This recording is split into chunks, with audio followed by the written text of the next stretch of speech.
Hello everyone and welcome back to another episode of the Uncleanables Podcast. It is episode number 35 today. We are flying through these episodes, mate. Yeah, it's adding up. I am absolutely buzzing.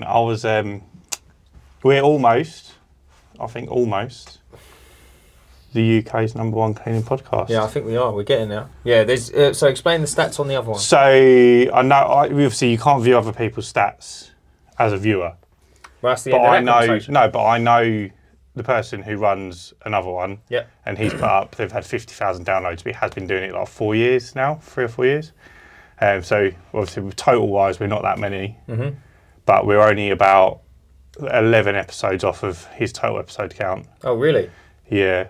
And obviously, because he's less consistent than us, I think our monthly viewerships would be better than his. Totally. His is just more over the course of 4 years. Oh, excuse me. Or 3 years, or however long he's been doing it. No, yeah, I understand what you mean. Like, in terms of, like, gathering per episode, I should imagine we're pretty up there. Yeah, and I think if I haven't heard your cleaning podcast and you've got one, then you're just not on my level, are you? Come on, my boy. but that would be a fantastic accolade to have. Hear this right now, episode 35, when we become...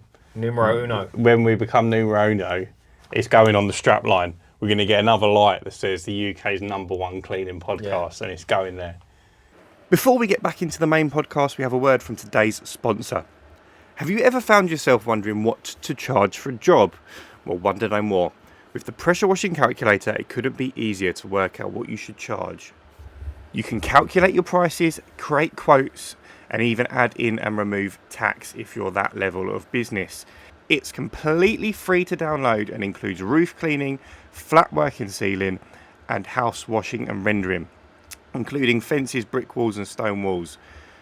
All you have to do is input the square meterage and select the type of paving, and the calculator does everything else for you. If you upgrade it to the paid version, you can include things like the type of paving, sealing and coating of the roofs. There's a ton of other features to use on there, so download it today for completely free and have a little play around. If you're watching on YouTube, there's a link in the description or in the show notes if you're listening on a podcast app. Anyway, back to the podcast. Maybe not another light, but it'll go on the digital stuff for sure. And then when we get like 1,000 subs, I'm going to get like a beer tap on the other side of the wall. And it's just constant, just dripping Corona. Yeah. And we can just top our drinks up. What do you reckon? Yeah, I think it's a good idea. Mate, have you been working outside this week? Mate, it's been blinding, isn't it? I am cooked on broken biscuits at today, the minute. I know you've been outside today. Today I had a front and back driveway, so patio and driveway. Cleaned it, was dry, and re-sanded it before 12 o'clock. Yeah, that's colossal. It was just so sunny, and that particular job, I'd done it last year or year before, and it just had the most almighty drainage problem. Like the whole driveway was tilted to one side away from where the drain is. Yeah. So I remember last time there was just a puddle, and I just remember scooping it. I had to take the mains drain cover off and like try and get water down there. Yeah. It was just an absolute nightmare. So this year I took the mains drain cover off to begin with, because I was like anticipating it to be pretty bad, and it was just so sunny. On the contrary, there was just like barely any water. It's just sludge. We had just drying so quickly. I took a little Harry with me today, and mate, we had a mare. And I don't even want to tell you because I know what you're going to say, but the customer's garden is like, no joke, probably 350 feet long. Massive, yeah. Big old gaff. Then. Huge gaff. And so we walked down to the end, and I said, I've seen a hose. She went, yeah, I've got a hose. I said, okay, no worries. I didn't bring mine. Didn't need it. So I grabbed the hose and that, and I had a few connectors with me. So I thought, lovely. So I got the hose, went, no joke, 99% of the way to where I needed. Like, I would have sooner have lost by a lot more than lost by what I lost by. And I went, yeah, that's fine. I've got a couple of connectors, both male connectors. I needed a male to male, like female to female, so I needed the two male ends on the one bit so I can connect him. I've got about 20 of them in my van. I know, and I said, like when you're just so cocksure yourself, like, oh yeah, so I've got a couple of connectors because I put them in specially. No, and then I went hunting in her bins and that, like her storage bins. Trying to find it's not the sort of thing people have. Nah. So anyway, specialist. So then I found a wheelbarrow, and using a bit of brain, I thought, right, I'll fill the wheelbarrow up. When the wheelbarrow's full, I'll just wheel it and then bucket it in. So it was a bit of a pain, but we were done by about 12ish. Mate, It was I a- love those stories because that's the sort of shit that you go, You do it I'm not once. going to make that Yeah, mistake no, you again. do it once. And you preempt. Do you want another little L? Go on. So you have to, whenever you start out, whoever starts out, I mean, I've been going a little while now, Ryan's been going a lot longer. You are going to always screw things up, right? And it's not necessarily you'll screw the job up, but you'll make the most silliest mistakes, right? So my van, the courtesy van at the minute, is 2.2 metres in the back, yeah? I know that because of what I put in it. But there's a little bit you can flip down the front seat and you can gain another maybe 600, so 2.8, right? So I go in the woodyard today and I go, yeah, I need these bits. All right, mate, nice one. Yeah. They come in 4.2 or something like that, yeah? So I said, right, it's all right, I'll just buzz them up. He said, all right, sweet. So they come out and I buzz them up, right? Mate, so if I buzzed them up perfectly in half, I could have cut them in half again. I could have got 4 pieces out of one length. Because the way I cut them, I got 1. So then, literally, the stack of wood at the job, right? I had to actually leave and come back and get more. The stack of wood at the job is actually more than what I've used. Do you know what I mean? And I just looked and I thought, like, I would never have known without properly measuring it. But you know, you just think that's a bit of a joke. Yeah. Like, but then I did have a stroke of luck. I needed 18 pieces of timber for the roof, and I go down the yard and I said, right, it works out about 18. He goes, oh, I ain't got many left. I'll count up, mate. Bang on the money. Really? Cleared him out. I was like, result. That's lucky. So yeah, but yeah, it's quite a big job, and it's like. So I think that's another point to touch on. Like when you've got these bigger jobs, it's probably best to just do a little bit more prep in those situations based off the mistake you've made this time. Oh round. yeah, totally. You won't make that mistake again because in the back of your mind you'll be going, right, what's the length I need? Yeah. Let's not cut too much off of one end and not enough off of the other. Another thing as well is it was over a month ago I priced it. Yeah. So it was. I thought I lost the job because I texted her the price and she never texted me back. Little did I know she was actually getting another quote, but she never said that to me. Yeah. So I was like, in my head, I'd wrote it off and binned it. Do you know what I mean? So when she texted me out of the blue, I was like, oh yeah, no worries. That's something we could touch on quickly, just briefly, because I feel like it would be good to have its own episode. But do you follow up your quotes that you send out, or do you just send out quotes and then sort of? No. I always follow up. So what happened with that woman? You quoted her and then she never got back to you? No, pardon me. I was moving in the meantime. Right, yeah, so I just sort of slipped through the net. But I priced another one, and funny enough, I followed it up yesterday. Because I'm like trying to book in the next 2-3 weeks now. And I just like to know how the week plays out. And I followed it up and he never come back to me. So I rung him and he never rung me back. And then I texted him again. So just a question mark. I was like, mate, what's happening? Is that what you put? Just a question mark? Yeah, totally, yeah. Yeah. Because I'd done the needful. Hi there, like I'm just seeing how it's all going and that, and then nothing, and I've rung him, and I'm like, no, you are ignoring me. I know you are. Yeah. Everyone's got their phone in their hand. So I just sent him a question mark, and he comes straight back to me. He said, sorry, mate. He said, this is a good point I was going to make as well. He said, it's between you and another geezer. Sorry, it's 12 people to make the decision. It's 6 and 6. 6 want to go ahead. So that's for the football pitch yeah, job. 6 don't. 6 want us to do it instead. And I said, okay. He said we did get another quote. He was £100 cheaper, but the guy was a bit of an idiot.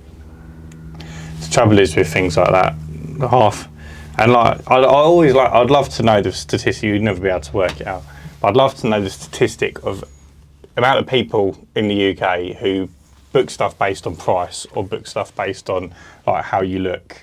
You know, how you come across professionality. Because there's 12 of them, right? And there's half of them are saying they want to do it in-house or whatever. Yeah. And half of them are happy to outsource it. But how many of those 6 that are happy to outsource would rather go with the cheapest quote because there's 100 quid in it, regardless of this guy being a bit of an idiot? Do you know what I mean? Yeah, I know what you're saying. And I think the topic I was going to raise is be nice, be likable, be likable completely. I'm sure you had it as well. You had a great example where someone said like you definitely weren't the cheapest. Oh yeah, it's the bank Yeah? in like it's like a Monzo. They're like an online bank, not a real bank. Yeah. But it was an office for this bank, and he emailed me and said you were the most expensive, but we like how professional you are. Yeah. And went with me instead of the other quotes they had. Yeah, you've always got to be on the mindful. The funny thing is, I don't think that job. I thought I quoted it cheap. Really? So fuck knows what the other people quoted. Yeah, it was a big old it was probably 100 metres front to back. And then there was like a... Didn't you do it one Saturday? Yeah, I remember. 25 square metre like office desk at the back with 10 or 12 desks in it. So we had to like move all the desks and do that bit. Then it was like 50 metres of walkway, and then like there was like the entrance bit, because obviously it wasn't always a bank. It used to be something else, and then there was like an entrance lobby bit. So it's like a fair bit of work. Yeah, tons of it. You know? Yeah, it's amazing. Like, but it's good because everyone works differently and how they price things, etc. But I think it pays to be nice, and it pays to be able to chat and yeah, like I said, just be likeable. You've got to be likeable, I think, especially in this game where there's a whole spectrum of people, from like current criminals still do this sort of job to all the way to like retired old boys that have done it their whole lives. And it's like you get people that are just doing this to sort of front drug money. And then you get like the professional people that just, you know, they want to build a business, and you get the blokes that do it part-time at the weekend. And there's such a range of people, you have to be professional, you've got to stand out somehow, you've got to stand out somehow, because someone's always going to beat you on the price. Yeah, totally.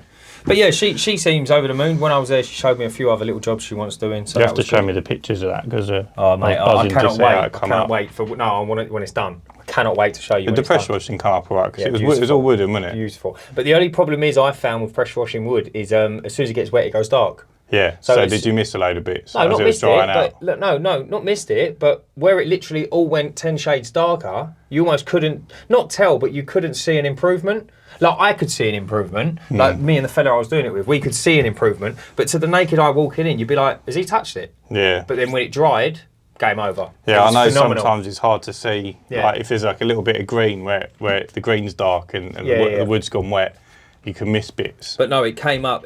So we went to lunch, got some more timber, and then came back. And when we came back, it was banging. Yeah. It was incredible. So I can't wait. Finish it all up tomorrow. Get some pictures up. It's going to be incredible.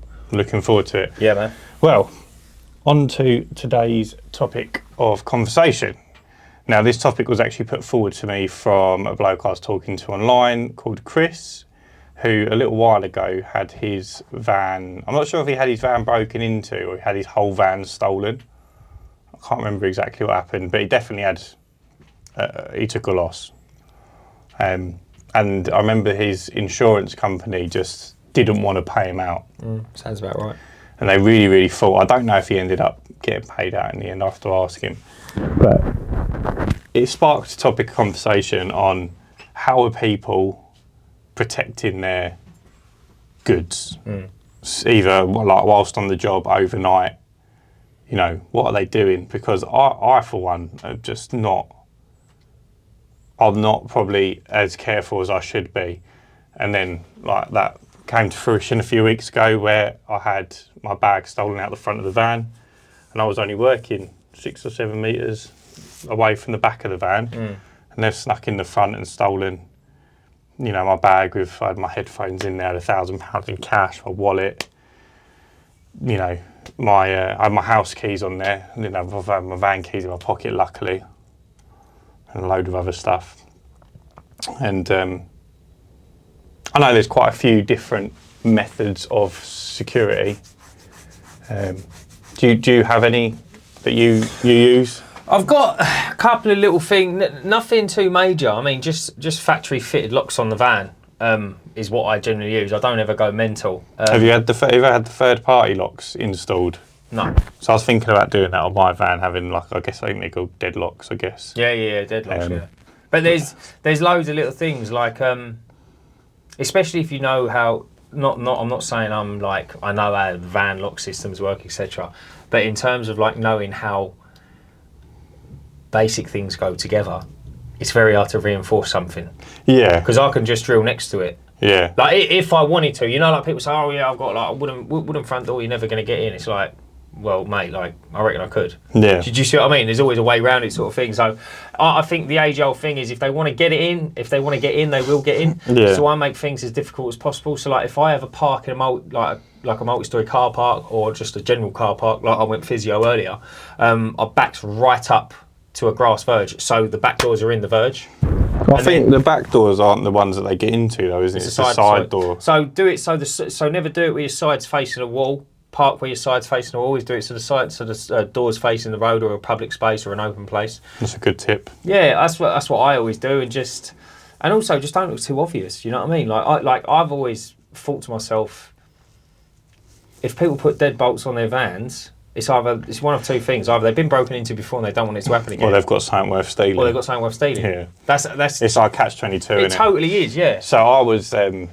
something that a guy I know from my carpet cleaning group who he's had it installed in all of his vans forever.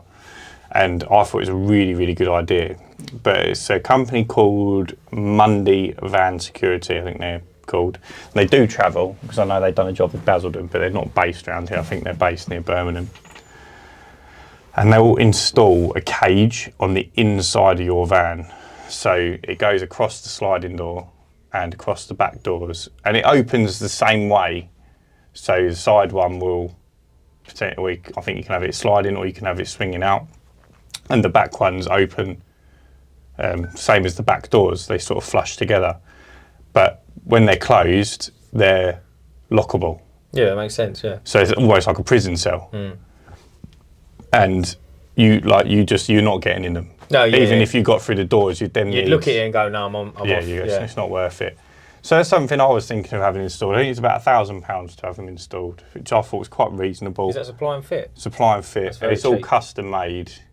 What, for £1,000? Yeah. That seems really cheap. Well, it's just metal, innit? Well, yeah, but metal's dear and so's the labour to put it together and fit it. But I suppose, could be £1,000. I guess it's like it's only two doors, effectively, isn't it? It's just two, blueprint it once. Like, all Ford Customs are going to be the same, aren't they? Or whatever it is you're driving. I think you can do that. It's handy for you because ultimately you need the back doors open a lot. Yeah.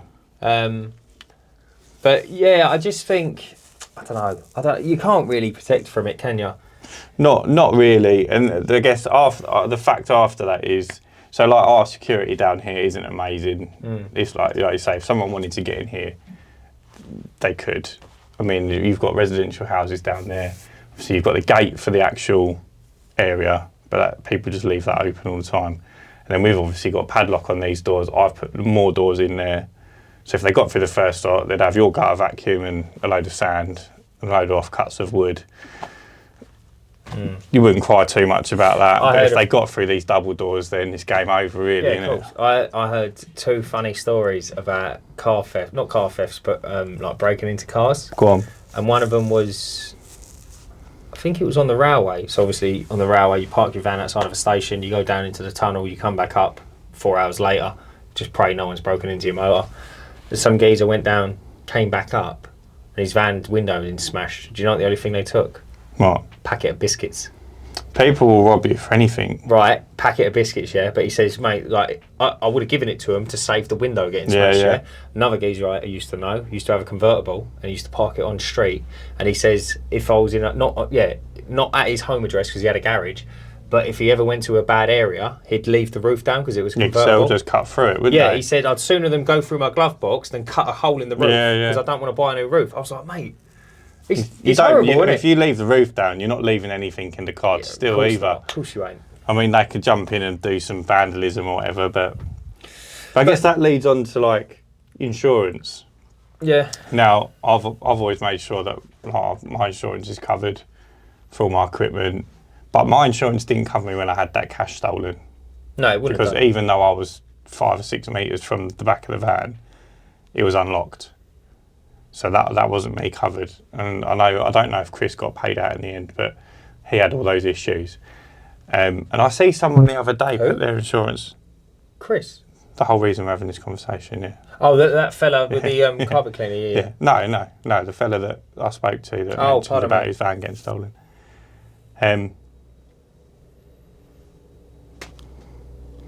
Your quality. No, the insurance company didn't cover the ground. Yeah. I see a fellow on Facebook the other day who went through his insurance. So he spoke to an insurance company, I can't remember which one it was. He went through all the shit they send you. Yeah. And no one reads it because you've told them on the phone what you do and what you need insurance for. You trust that they've given you the right insurance. So he was a window cleaner. His insurance didn't cover him for using a water-fed pole on a flat roof. So it covered him from standing on the ground, cleaning windows. But if he went up on a flat roof and cleaned the windows with a water-fed pole, not covered. That's the only time you're going to need insurance. Really, yeah. How silly is that? Yeah. So you've really got to be careful. Mate, you are up with the against blueprint. it. You are up against it. I don't know how things kind of work. I'm not with Howdens, I think they're called, which is like the go-to for external cleaning. And those boys have gone with the guys that own or work for the company. They go round to the manufacturers and they see, like, I see they spent the day with Darren from PWS learning how these van-mounted systems work, what can be stolen, what can be damaged, what can do damage. And then they plan their insurance around that. That makes total sense. Yeah. That's actually a really good idea. So they're very specific. But I personally don't use them, so I can't recommend them. But I've heard nothing but good things about them. It's good that they're going out and doing that. You know what I mean? Because some people don't. Yeah, so last week we went to, Saturday just gone, we went up to Birmingham. Yeah, the people that watch the podcast would have seen it. So hopefully they enjoyed it, but we had an absolute brilliant time, didn't we? Yeah, it was a great time. Dan from Hero Software, he's a very, very interesting character. He's not, I'd say he's like, well, like what we said, he's like CEO level, isn't he? He's on the ball. He's a serious player, and you would have heard his little advert at the beginning of the episode. He's actually sponsored 3 episodes, so there'll be some more information on that at the beginning and the end of each episode for this one, next one, and the one after. Yep. So we're very, very happy with that, and we'd like to say thank you to his partner for the food as well. Oh, great food! Incredible food. Yeah, I've good. definitely made a mental note of that. Yeah, and if we visit any of you guys watching to do a podcast, we expect that level of food. The bar's from high now. now. The bar is high. He said it very, very well. She said it very high because he didn't cook, she did. But very, very high, and we had just a great time, and we really do hope you enjoyed that episode. Yeah, it was a good one. Do you want to know what happened to me in the timber yard this morning? Go on. I go in there and I'm like, oh yeah, I need like these lengths of that, and these lengths of that, and I need some featherage for a roof, right? And there's an old boy chippy behind me. Well, I wouldn't say old boy, he's like middle-aged geezer, yeah? He went, featherage for a roof, son. He went, are you sure? Like that, yeah? And I looked at him, I went, yeah. I'm just replacing what's there, yeah? Mate, my mind was gone. He mullered me. I dropped everything. I was dropping things. I dropped my keys to the van. You know, like he got in my head rent free, and I was like, "He's done me, mate. He's fully done me." And then I got there, and I was like, I didn't buy it in the end. Didn't you? No, I didn't buy it because I was like, "No, I'm not doing it." I thought, "No, I need to go and check." I think, yeah, featherage. How stupid's that? Go there. Yeah, it's featherage. And I'm like, he turned me over proper, and I was like, then I had to go back there, and I just thought it's really important to stick to your guns. Yeah. And just chill. And he's like, whoa, big man, yeah, I'm putting it in there. Do you know what I mean? Yeah. Because I was right the whole time, but I doubted myself. Yeah. It's easy. It's easily done when someone, and like I think you get this a lot. Some older people in every industry will have their ways of doing stuff, and they're almost set in their ways. Yeah. And it can't possibly be any other way. Oh, massively. And it's a difficult situation to be in if you're someone who's like knows what they're doing but not as experienced, and you've got respect for people that are older than you as well. Yeah. So because it's very hard to say to someone, shut up. Yeah, fuck off. But I think you've got dementia, big man. But what I found funny was he's like, when I sat in the van, I was thinking about it, and he was like, oh, featherage for a roof, son, are you sure? But I'm sitting there thinking, yeah, are you thinking of a roof of a house, big man? Because it ain't that. No. Like, he's probably thinking of a garage roof. Yeah. Do you know what I mean? So... Then you just told him you just playing with toys, mate. I'm like, mate, you should have said, I just got... This is for my Wendy house. Mate, when I finish, I just go down the slide and get in my van. Did it have a slide on it? Yeah, it's got 2 of them. Did it clean up nice? Brand new. Yeah. It comes up lovely, mate, honestly. I've got that playground job in a couple of weeks. Yeah, no, I'm pleased with it. I really am pleased for with it. that school. Have you? Yeah. I think they're having all their equipment removed. I've got a question for you. Condemned. I passed one yesterday and I wondered how you would clean it. How would you clean a tennis court? I'd clean it similar to resin, so lots of circles with the surface cleaner. Yeah? Would you hypo it? Yeah, you'd have to. Yeah. Oh, really? Yeah. Depending on the type of material, so tennis courts come in sets, like a few different materials. You can have like the rubber stuff. You could have sort of like wet pour. What if it's grass? Surface cleaner? No, I wouldn't. No, if it was. No. If it's I only know the rubber stuff. Yeah, so there's a few different. Then they do like tarmac ones as well, didn't they? So yeah. It depend on. It's cram rubber, innit? And then they compress it. Sometimes, yeah. So that stuff, I just clean it the same as I would wet pour. So or what resin. would you not put hypo on? Because you seem limestone. Yeah. Old decking, I wouldn't.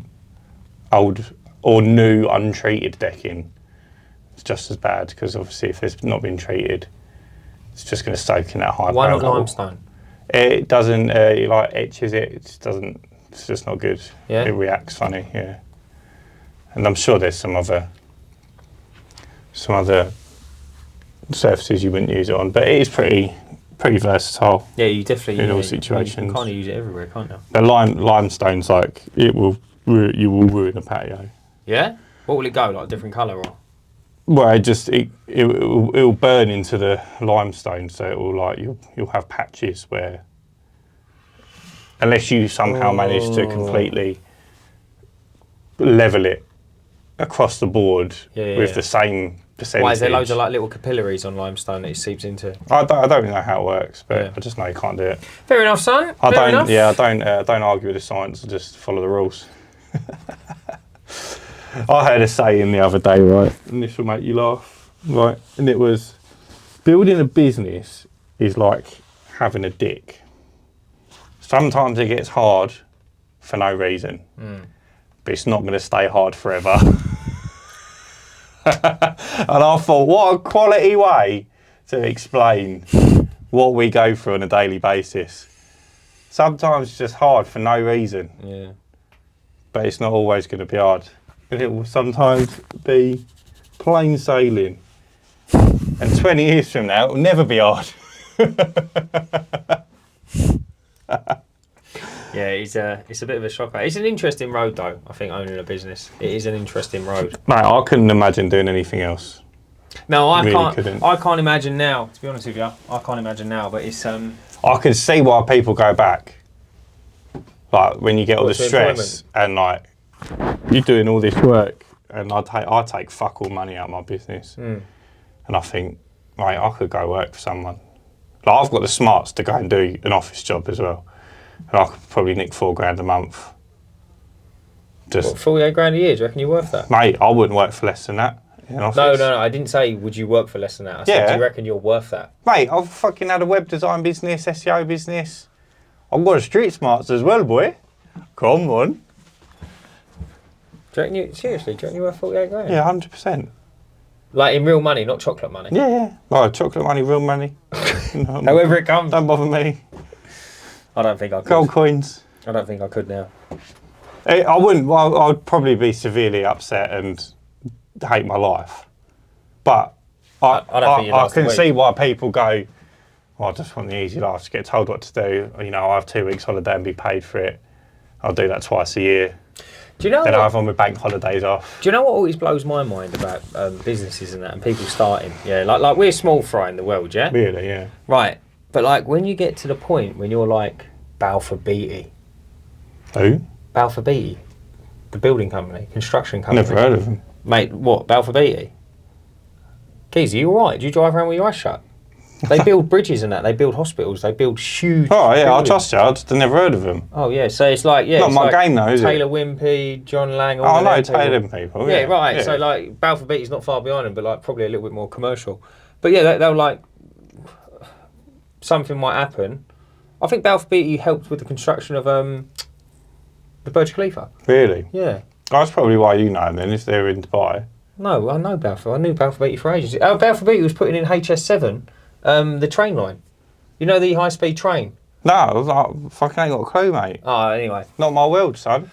So, yeah, but when you get to that level, when it's like the budgets are like billions, that always blows my mind. We won't ever be there. No, but it just blows my mind how, like, you know, like every day counts for you. Yeah. Like, you know, every day, you know everything that you've done. And if I go on jobs now, I'll tell you where the screws are because I've done it in bits and pieces. Yeah. But when you're on them jobs, like, they have thousands of employees and half of them don't do anything. Ah. And I think, like, how can you be at that level where you've got, like, 10% of the work site just sits in the canteen? All, yeah. Like... I couldn't, my brain would not let me. I'd be down there making sure people are working. This is what I mean. I couldn't. On my dime. You're joking, you know? It's not happening. Mate, it does happen. I don't like it when you stop because you're out of breath. It can be difficult. I sacked a labourer in London once on my old job, and I say to him, and it was quite. He had a cushy number, yeah. He was only. There was never anything to do all the time. It was only when he was needed. I said, look, I'll be honest with you. I said, don't hang around me. You can't do anything for me because I do my own thing. I said, you need to make sure he's got this and he's got that. I said, whatever you do in the meantime is your business. Yeah. I said, I don't want to know. I said, but if they ask for water, you need to be there with a bucket behind them, ready to go. Okay, mate, no worries. I said, right, nice and easy, yeah? Right, I'm not ringing you every 5 minutes. You know the rules. Screw up and you're gone. All right, no worries. Right? Mate, I swear to God, I start working, right? And I'm in an apartment right by Buckingham Palace. And I look out the window. Who's walking down the road holding his kid's hand? Shut up. Yeah. His wife and kids came up for the day. So he's gone out. And I thought, all right, listen, I'll give it to him, yeah? I thought, right, fair enough, right? So I'll give it about an hour and I rang him and I went, you're right. I said, have you spoken to the lads? He went, yeah, I'm checking in every half hour. I said, well, that's fine then, that's fine. I thought, you've stronged it, but as long as you're doing your job, right? So I thought, no, that's cool. Right? But he didn't give me a reason to sack him, right? Like, he was still playing games. Yeah, he was still playing the game, right? So anyway, one day I said to him, right, he said, oh, like, I've got to go. And I went, no, you ain't. I said, listen, you've had an easy day since you got here. I said, it's not hard work, this. I said, but we need to move these from here to there. He went, yeah, but we'll finish at 4 or something like that. He was like, no, I ain't going to do it in half hour. I said, no, we're all going to do it in half hour. Not just you, we're all going to do it, right? So anyway, I let some of the lads go, right? He disappears, right? Bearing in mind, I was in the room with him, right? So he's not smart. He disappears, right? So I go down to the changing room and he's getting changed. I went, you all right, mate? He went, yeah. I went, what are you doing? He went, oh, did you not say go home? I went, no, mate. I said, we've got the towels to move, right? I said, come on, follow me, right? So then he starts getting changed again, right?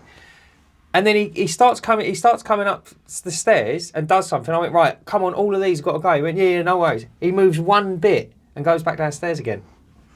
And I thought, there's something not right with you. Like, you know what I mean? There's something not right. Something's not computing. Some people are wired differently. So I went back downstairs. I went, get changed. He went, yeah, oh, sorry. He went, are you done? I went, no, you are, mate. I said, get changed. I said, that's it, you're gone. Whoa, what do you mean? I said, listen. I said, I can't tell you any more to move the towels, can I? And all the blokes were there. I said, I can't tell you any more, mate. Like, I said, what would you do if you was me? Like, you're the only labourer here, and I'm asking you to do labour, and you're not doing it. Yeah. And I was like, geez, you've got to go. Sorry, mate. Oh, but I love this job. I went, well, don't love it enough to do it, do you? We don't really love you, though, do we? But it's shocking. People take the piss, mate. But total. And it was a lovely job. And then the next I heard, he was part of, like, a concrete company or something. You know what it is, right? They say, do not bite the hand that feeds you. And if you've got a cushy little number where the mucker's going, yeah, just check in every half hour and you're not getting pulled up, when they're on site, you don't fuck up, do you? You don't, yeah, exactly that. Terrible. Exactly that. Terrible. But it's an interesting one. There's plenty of people out there like that for some reason. Yeah, well, I think the world revolves around some people being like that and some people being like us. And if they didn't have both, the world wouldn't turn around. I'm not trying to sound like I'm like absolutely flying, like I'm a little CEO running around on 150 grand a year. But ever since I've been self-employed, down there. But ever since I've been CEO, ever since I've been self-employed, I've noticed like your whole outlook changes on a lot of things. Yeah. Like totally changes. And it's interesting now, like when you step out of the employment world, how different your perspective is. Like what? Like, when people talk about their job, right? So people in employment will obviously ask, oh, so what do you do for a job, mate? Like, what job you got, right? But if someone owns a business, they'll be like, what business are you in? And it's little things like that, and it just completely changes. But then, like, when you start, your mind changes a little bit, because then you start thinking about things like scalability. Yeah. How do I scale this? Yeah. Yeah? And it's like, you never had them thoughts before. Do you see what I mean? Yeah, because your world didn't revolve around it. Your world didn't revolve around it, right? And, like, you think things differently. You think about things differently. Like, I said to my missus, she wants to get rid of her car, and I said, I'll tell you what we'll do. I said, why don't we just make the right decision? I said, we'll go down and get one of them Toyota Agos or something, or Igo. Little one, yeah. I said the little like they look like little razor. I said, get the little electric razor car. I said, it's like £122 a month. I said, that's us. A little electric razor. It does, doesn't it? It's like the shape of it. I said, one of them. I said, listen, I know it's not glamorous, I said, but it'll be like, we'll just get it on that lease thing or whatever you do. I said, it'll be 100 and something quid a month, 60 quid each. I said, 2 years saving, boom, we can do something, invest something else. And he's like, oh yeah. But then I thought to myself, mate, like, I didn't think about like a Toyota Aygo when I was younger. No. I wasn't thinking like that. No. Do you see what I mean? It's mental. It's interesting. They're not very big though, are they? No, they're not big at all. You can't nick it for a little Sunday job if you ain't got a van. That's what you need to start thinking about. Can I fit a couple of 2x4s in it? We'll have just to get the roof rack version. Yeah. Get the one with the roof rails, yeah. But yeah, there's loads of little things. It just is a little bit different. But then, like, obviously, like I said, we talk like that. And then when you sit at a different dinner table, people talk differently. We touched on this with Dan, didn't we, last week? And like the advice you give one person works for them, but the same advice wouldn't work for someone else. And it's like, it's all to do with their outlook on life. Like, are they happy taking on debt? Are they happy? Do they want to stay lean? Are they happy to take a risk? What is a risk to that person? So for me, when I started, 40 grand's worth of debt, that's not a risk. I'm getting a load of equipment. Like, yeah, I can sell the van and the equipment, but I can use it to make money. Even if it all goes tits up, I can go get a job and I can nick the money to pay the loan back at the weekend, just working at the weekends. So like, there's no risk involved there. But someone else will look at that and go, I just could not dream of taking 40 grand in debt to start a business. It just would not compute in their brain. But it's just people look at things differently. Some people don't even like working at their own postcode. No. Do you know what I mean? Yeah. Like, trust me, like, your worst day is better than people's best day. Do you know what I mean? Like, I do things day to day I don't even think about. Yeah, I do not even think about it. But people say to me like, oh, how do you know? Like, oh, cool, that's a bit far. Or, oh, you cover that area as well. And it's like, well, yeah, why wouldn't you? Oh, it's a bit far though, isn't it? Yeah. I wouldn't go there for that. I got a job in Colchester today. I thought about that, what you said about travelling. What do you mean? Well, like the guy inquired on my website, but he didn't put his address. Yeah. So I just quoted him. Yeah. And then I said to him, he said, yeah, can we go ahead? When can you fit us in? I said, I'll send us your address and I'll see when I'm in that area. And he sent it over as Colchester. Yeah. Now, no issue for me, but the next time I'm going to be able to go that far away, I almost need half a day. Yeah, you will. So it's going to be 6 or 7 weeks before I can fit him in. So I haven't replied to him yet. But I thought, like, I'm happy to do it. Yeah, totally. It's like, what, 45-minute, 50-minute drive. Yeah, Colchester. that's what I mean. It's like, but people don't like doing things like that. And I just think, like, why would you not cover that area? It's like, okay, worst case scenario, stick another tenner on for juice. Yeah. And go there. Like, 45-minute drive there, that's not dissimilar to getting heavy traffic on the way home. No. I think people the main argument I have with people with that is the juice. And they say, oh, it's more petrol. But realistically, it's probably £3 in petrol. Yeah, it's nothing. There and back. Yeah. But what they should be saying is, well, it's an hour there and an hour back, so that's 2 hours of time. Yeah. So say you charge yourself out £50 an hour, or you try and earn £50 an hour. Yeah. That's £100 realistically.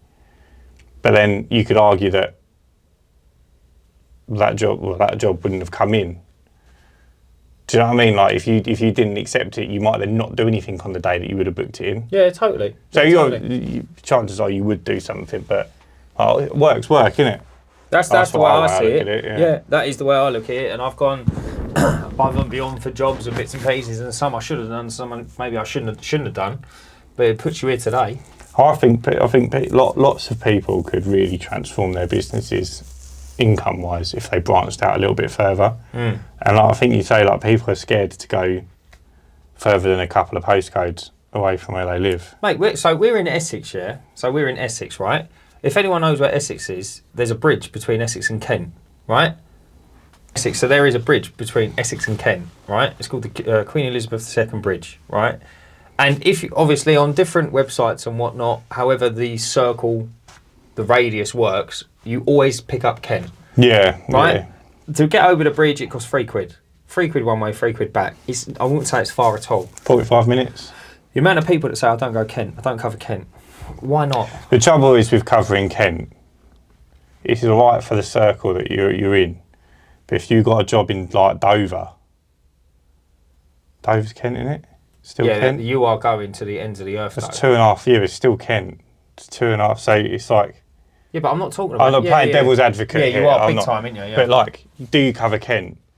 Yeah, but I cover like Medway, Maidstone and... Yeah, and that's it. Yeah, it's a difficult thing to...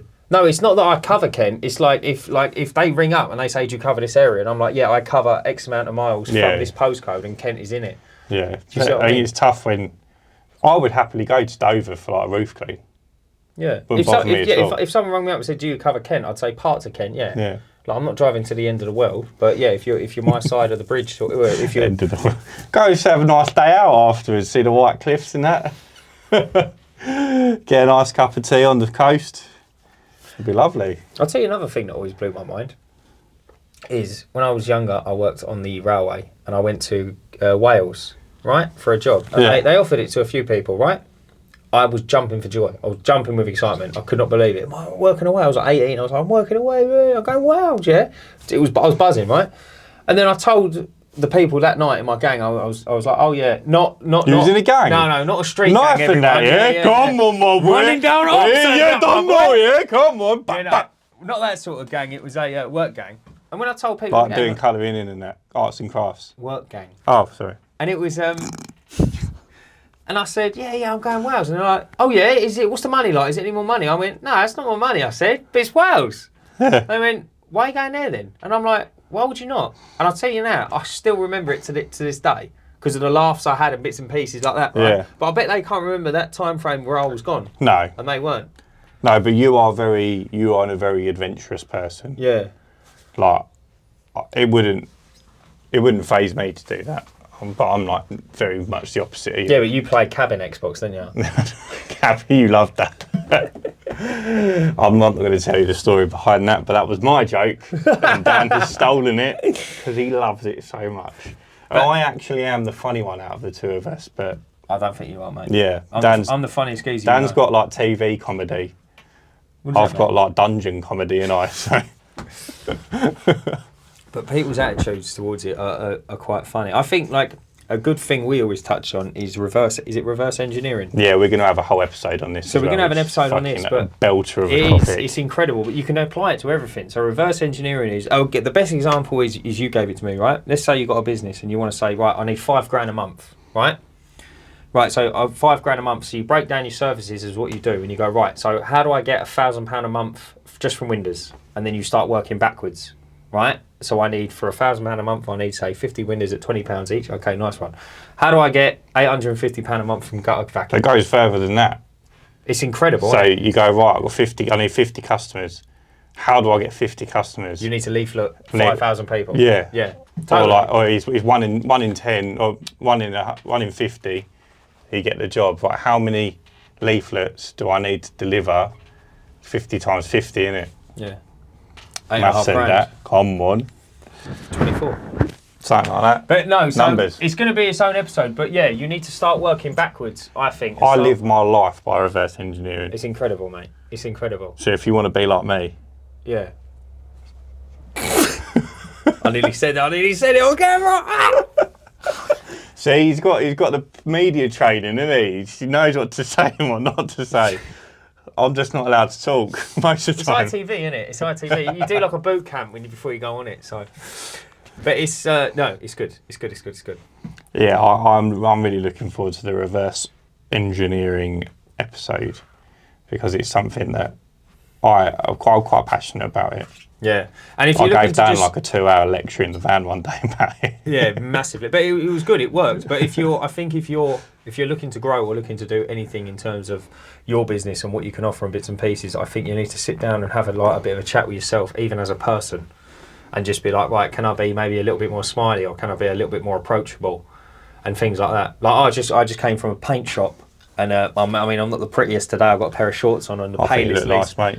Got the palest legs you've ever seen in your life, but there was a kid in there and he had a painting and decorating company and he was in tracky bottoms with a pair of trainers on, and I just think, nah mate, It's not the one, is it? I don't. It's not that I begrudge tracksuit bottoms. I have been known to own a pair of tracksuit bottoms. I wear to the gym. That's the only pair I own. But did he knock on someone's door, mate, at 9 o'clock in the morning, and we'll start walking around like that? I just don't like the look of it one bit. I'm a firm believer in uniform at work. Totally uniform. But I did go to work in my Crocs today. Did you? Yeah, because I was pressure washing all day. So as soon as I got on site, I put my wellies on. Oh, I see. Oh, I thought you was like kicking around the house in it. Yeah, no, I really sanded in them. Yeah, did you? Yeah. But no, you need to. It's just little things like that. But you definitely need to have a little look at it and go from there. And I've just noticed I've been staring at the floor the whole time I've been saying that because we forgot to bring we forgot to bring the nets for the lights and the bulbs. Be interesting to see if the lighting's better without the nets. Well, this whole episode I've just looked at that corner. I've got my sunglasses. You got yours? Put them on. Oh, we can do an episode pretending we're on holiday or something. Should we just get like some sand in here? Yeah. Just like a little beach ball. I've got 20 bags out there. So we You've got can 20 grand's worth of sand? We could make like a couple of thrones out of bags of sand. Point the camera at the floor. Or hypo. I've got 100 barrels of hypo as well. So we can make a couple of little chairs out of hypo. Shall we? Yeah, I think it'd be decent. Remember, guys, that link for the pressure washing calculator is in the notes, show notes and description. You can download that app for completely free today to help you grow your business and take the guesswork out of quoting these jobs. Check it out today and let us know what you think. So, anyway, where are we at now? Where are we at now? I think that might be a good stopping point. Okay, nice one. So, couple of things that we have to mention on every episode now. New rules. If you like the episode, if you're listening, do the little 5-star review thing. I don't know where it is, don't ask me, but I know it exists. If you're watching on YouTube or listening on YouTube, not necessarily watching us, leave a like. Comment, leave us a comment, man. Drop an emoji. Do something mental. Yeah, it would be, okay. Drop a philosophical do this quote. Please, everyone, do this. If you are working in an area, okay, from your postcode, please tell us the area that you cover, i.e. Yeah, how far would you go? How far would you go? Don't do areas because we don't know. I'd probably like let a guy suck me off. Do you see what I mean, mate? Mate, do you see what I mean? I couldn't resist, boy. Mate, you are degenerate. I couldn't resist. How far would you go? How far would you go? For 50 grand. Oh, mate. What would I'm sucking it. No, put down on miles the area you cover, please, and let us know. And it will be good to see and get the average so we can work it out. Yeah, it'd be interesting to know if you guys, or like, not necessarily we rate your size as a companies in our heads, but like, are some of the smaller guys that like mainly just do window cleaning, are you guys covering a smaller area? And then like the bigger guys with maybe a couple of vans cover a larger area because obviously they've got to encompass more work. Is that how it works? And if it is, then it sounds like there's a direct correlation between the further you cover, the more money you will get. Exactly. And then we've just like completed business, I reckon, that's it, if that's the case. Engineered, and then we'll just reverse engineer out the door and go home, yeah. Should we walk out backwards later on? Right, how do we end an episode in reverse engineering? Welcome to episode. Alright guys, thanks for watching. That was a cracking episode again.